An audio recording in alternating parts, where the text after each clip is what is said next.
This is Optimal Living Daily, episode 513. If you're busy, you're doing something wrong. The Surprisingly Relaxed Lives of Elite Achievers by Cal Newport of calnewport.com. And I'm Justin Malik, the guy who reads blog posts to you every single day to help you optimize your life. And definitely with permission from the authors, otherwise that would be copyright infringement. And today I have a post from Cal Newport, Associate Professor of Computer Science at Georgetown University, and author of Deep Work, which has been highly reviewed. In fact, the author I'm reading tomorrow for Minimalist Monday will mention it in that post, strangely enough. I'm going to keep this Sunday intro nice and short for you, so let's get right to it and start optimizing your life. If you're busy, you're doing something wrong. The Surprisingly Relaxed Lives of Elite Achievers by Cal Newport of calnewport.com. The Berlin Study. In the early 1990s, a trio of psychologists descended on the Universität der Kunst, sorry for the pronunciation, a historic arts academy in the heart of West Berlin. They came to study the violinists. As described in their subsequent publication in Psychological Review, the researchers asked the academy's music professors to help them identify a set of standout violin players the students who the professors believed would go on to careers as professional performers. We'll call this group the elite players. For a point of comparison, they also selected a group of students from the school's education department. These were students who were on track to become music teachers. They were serious about violin, but as the professors explained, their ability was not in the same league as the first group. We'll call this group the average players. The three researchers subjected their subjects to a series of in-depth interviews. They then gave them diaries which divided each 24-hour period into 50-minute chunks and sent them home to keep a careful log of how they spent their time. Flush with data, the researchers went to work trying to answer a fundamental question. Why are the elite players better than the average players? The obvious guess is that the elite players are more dedicated to their craft. That is, they're willing to put in the long, Tiger Mom-style hours required to get good, while the average players are off goofing around and enjoying life. The data, as it turns out, had a different story to tell. Decoding the patterns of the elite. We can start by disproving the assumption that the elite players dedicate more hours to music. The time diaries revealed that both groups spent, on average, the same number of hours on music per week, around 50. The difference was in how they spent this time. The elite players were spending almost 3 times more hours than the average players on deliberate practice, the uncomfortable, methodical work of stretching your ability. This might not be surprising, as the importance of deliberate practice had been replicated and reported many times. But the researchers weren't done. They also studied how the students scheduled their work. The average players, they discovered, spread their work throughout the day. A graph included in the paper, which shows the average time spent working versus the waking hours of the day, is essentially flat. The elite players, by contrast, consolidated their work into 2 well-defined periods. When you plot the average time spent working versus the hours of the day for these players, there are 2 prominent peaks, one in the morning and one in the afternoon. In fact, the more elite the player, the more pronounced the peaks.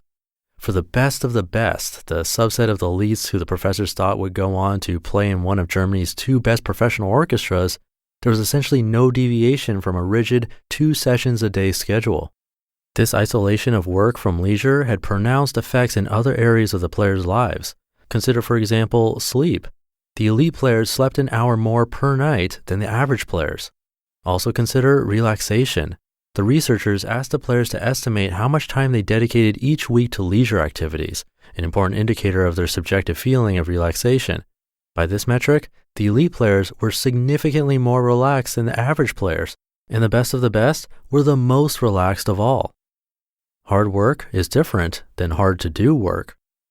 To summarize these results, the average players are working just as many hours as the elite players, around 50 hours a week spent on music. But they're not dedicating these hours to the right type of work, spending almost 3 times less hours than the elites on crucial deliberate practice. And furthermore, they spread this work haphazardly throughout the day. So even though they're not doing more work than the elite players, they end up sleeping less and feeling more stressed, not to mention that they remain worse at the violin. I've seen this same phenomenon time and again in my study of high achievers. It came up so often in my study of top students, for example, that I've coined a name for it, the paradox of the relaxed Rhodes Scholar. This study sheds some light on this paradox. It provides empirical evidence that there's a difference between hard work and hard-to-do work. Hard work is deliberate practice. It's not fun while you're doing it, but you don't have to do too much of it in any one day. The elite players spent on average 3.5 hours per day engaged in deliberate practice, broken into 2 sessions. It also provides you measurable progress in a skill, which generates a strong sense of contentment and motivation. Therefore, although hard work is hard, it's not draining, and it can fit nicely into a relaxed and enjoyable day. Hard to do work, by contrast, is draining. It has you running around all day in a state of false busyness that leaves you, like the average players from the Berlin study, feeling tired and stressed. It also, as we just learned, has very little to do with real accomplishment. This analysis leads to an important conclusion.